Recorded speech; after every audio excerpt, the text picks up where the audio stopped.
We're constantly sold this very specific idea of what physical intimacy is supposed to be. I mean, you see it in movies, you read about it in books, and it's always portrayed as this totally spontaneous, effortless thing. Right, exactly. The whole cultural expectation is that intimacy is just supposed to be easy. Hmm. And, if it isn't easy, then the assumption is that something must be deeply wrong with the relationship itself. Yeah, but the reality is for a huge number of people, that effortlessness is just a complete myth. Hmm. I mean, when you step into the world of chronic dermatological conditions, spontaneity isn't just difficult, it's physically dangerous. Every single attempt at connection becomes fraught with intense anxiety and severe pain. It really is the absolute definition of suffering in silence. And when Mm. pain becomes that intertwined with intimacy, it completely alters the person's relationship with their own body, not to mention with their partner. Totally. So, welcome to the deep dive. Today we're focusing on you, the listener, and we are tackling a topic that honestly rarely makes it into polite dinner conversation. We're looking at genital psoriasis.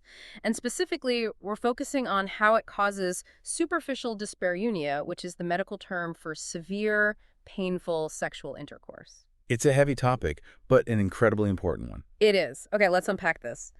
Our mission today is to figure out exactly what specific crucial modifications are required to treat vulval psoriasis plaques and how to safely navigate intimacy.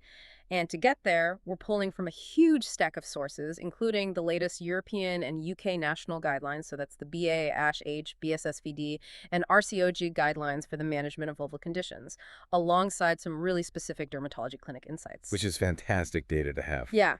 And to help connect the dots for us, I am thrilled to introduce our expert guide for today's deep dive. Thank you. I'm really glad to be here. And I do want to set a reassuring tone right out of the gate here. While this condition obviously severely impacts quality of life, understanding the biology behind it, like what's actually happening to your skin, that is the very first step to reclaiming your sexual health. You aren't broken. Your immune system is just highly confused. I love that perspective, taking the power back through knowledge. But I guess before we discuss how to modify the treatments, we need to understand why this is happening in the first place. Like, why do these vulval plaques cause such intense dyspareunia compared to psoriasis on other parts of the body? Well, that's the perfect place to start because vulval psoriasis looks and acts very differently than typical psoriasis. Because when you picture psoriasis, say, on an elbow, you're probably imagining those classic, thick, silvery scales, right? Right, yeah, that dry, flaky buildup that most people think of. Exactly. But the vulva is a naturally moist, warm environment. Because of that constant moisture, the plaques don't actually have the chance to build up that classic silvery scale. Instead, they appear as these really bright, red, shiny glazed patches of skin. Wow, okay, so it doesn't even look like what you'd expect. No, it doesn't. And because the skin down there is delicate to begin with, the underlying inflammation makes it incredibly fragile. It loses its elasticity. So when it stretches, it is highly prone to a process called fissuring. Fissuring, I mean, just the word itself sounds awful. What does that actually mean for the patient? It literally means the skin is cracking and tearing. Imagine a paper cut, but on highly inflamed tissue. This tearing is the primary driver of the superficial dyspareunia, that sharp pain during sex. But that's only half the story. There's another huge factor, a medical concept called the Koebner phenomenon. The Koebner phenomena. Yeah, I saw that in the sources. Can you break that down? What is that? Simply put, the Koebner phenomenon is when physical trauma or friction to the skin actually causes entirely new psoriasis plaques to form. The immune system misinterprets the friction as an attack and sends inflammatory cells right to that spot. Wait, really? So having friction on these plaques during sex isn't just like rubbing salt in a wound, it's literally like adding fuel to a fire because the friction itself biologically triggers the disease to spread. Exactly, you hit the nail on the head. And what's fascinating here is that there's a natural lack of pain sensation in some areas of the vulva. So women might not even notice the localized inflammation day to day. Oh, wow, so it's hidden. Yes, they might not realize there's a problem until it results in severe pain or even deep muscle spasms during intercourse, because the tissue is suddenly subjected to that intense friction. That is terrifying. It just sneaks up on you. So understanding that the skin is uniquely delicate and reactive because of this Koebner phenomenon, how do we even begin to modify medical treatments for this specific area? I mean, I'm guessing you can't just slap the same strong stuff you'd use on a knee onto this fragile tissue. No, you absolutely cannot. And that's what dermatologists sometimes call the danger of the elbow cream. The cornerstone of treatment is usually topical steroids, things like Umivate or Elicon. But there is a massive caveat for genital skin. Which is? Genital skin is often what we call occluded.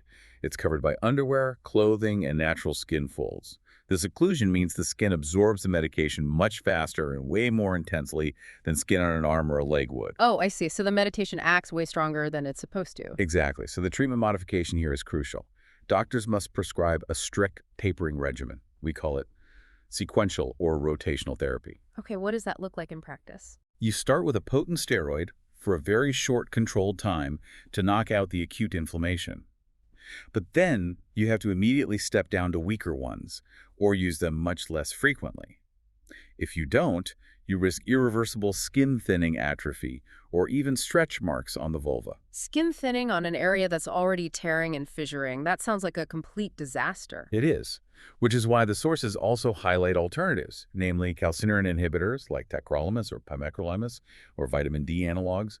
These are non-steroidal, meaning they do not thin the skin at all. Okay, but wait, I have to push back here because the sources say those calcineurin inhibitors can cause intense burning and stinging when they're first applied. Yes, they definitely can. Right. So if a patient is already suffering from dyspareunia and burning plaques, how does prescribing a cream that causes burning make any sense? It seems totally counterintuitive. It really does sound counterintuitive, but it's a necessary trade-off.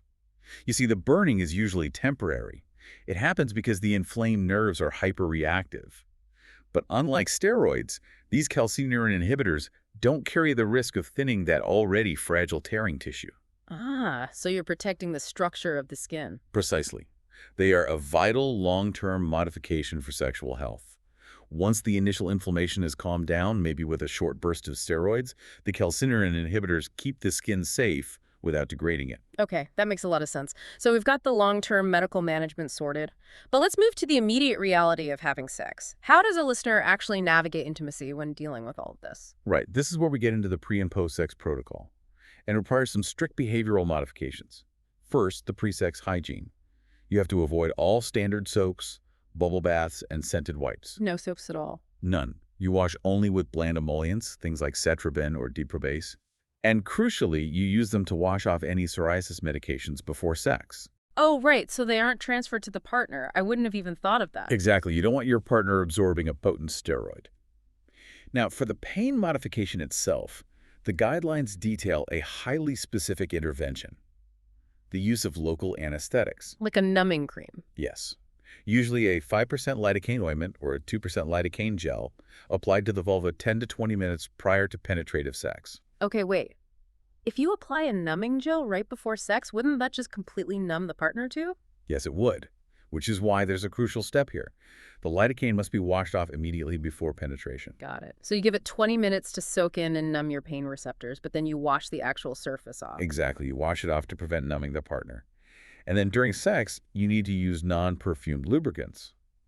And there's another really important modification for heterosexual couples. Men should use lubricated condoms. Just for the lubrication. Or contraception. Neither, actually. It's because they act as a vital physical barrier. Remember the Koebner phenomenon? Right, the friction triggering the new plaques. Yes. The condom drastically reduces skin-to-skin and fluid-to-skin friction. Seminal fluids can sometimes irritate that compromised skin, so the condom is literally a medical shield against the Koebner phenomenon. Here's where it gets really interesting because, I mean, when you lay out all these steps, the emollients, the timed lidocaine, the washing, the condoms, it transforms intimacy from this spontaneous, potentially painful gamble into this carefully structured, protective ritual. That's a great way to look at it. It is a protective ritual. Yeah, and it actually allows couples to maintain their connection without that constant fear of injury. It takes the panic out of it. And what about after? Is there a post-sex step? Yes, post-sex, you gently wash the area again with the emollient to remove any lube or fluids, and then you immediately reapply your prescribed topical treatments to aid recovery and calm any microinflammation that might have started. Wash, numb, wait, wash, protect, wash, medicate. It really is a full protocol. It is, and having a supportive partner who understands this ritual is absolutely essential. Absolutely. Okay, so we've solved the mechanics of the treatment, but I want to zoom out and look at the patient's journey for a second. Because with all these protocols and the guidelines, why are so many people suffering from this specific dyspareunia in silence for years. Well, the sources highlight a massive blind spot in the medical system here. When women present with superficial dyspareunia pain at the entrance of the vagina, they are almost always sent straight to a gynecologist. Which makes sense, right? I mean, it's a gynecological area. Intuitively, yes. Yeah. But here's the diagnostic trap. Many gynecologists aren't extensively trained in dermatology, so they look for gynecological issues, they look for yeast infections, thrush, or they label it with a vague term like vestibulitis. So they completely miss the fact that it is a skin problem. Entirely. They miss that it's ordinary dermatitis or psoriasis. And because they suspect an infection, they prescribe endless rounds of over-the-counter or prescription yeast infection creams. Which, let me guess, don't help the psoriasis at all. Worse than not helping, the preservatives and active chemicals in those creams act as harsh irritants on skin that is already fissuring. It triggers contact dermatitis, making the pain and the dyspareunia so much worse. That is tragic. Years of ineffective treatments and massive psychological distress just because they were sent to the wrong specialist. Exactly. And if we connect this to the bigger picture, this is exactly why the British Society for the Study of Vulval Disease strongly recommends multidisciplinary vulval clinics. What does that mean, multidisciplinary? It means combining dermatology and gynecology in the same clinic.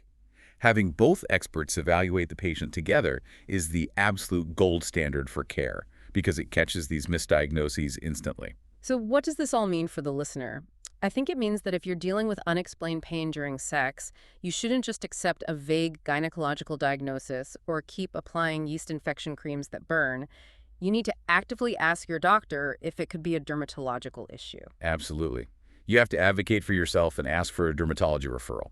All right, to wrap up this deep dive, let's summarize the vital takeaways for you, the listener. Vulval psoriasis causes pain primarily through fissuring and that friction-triggered Kogner phenomenon.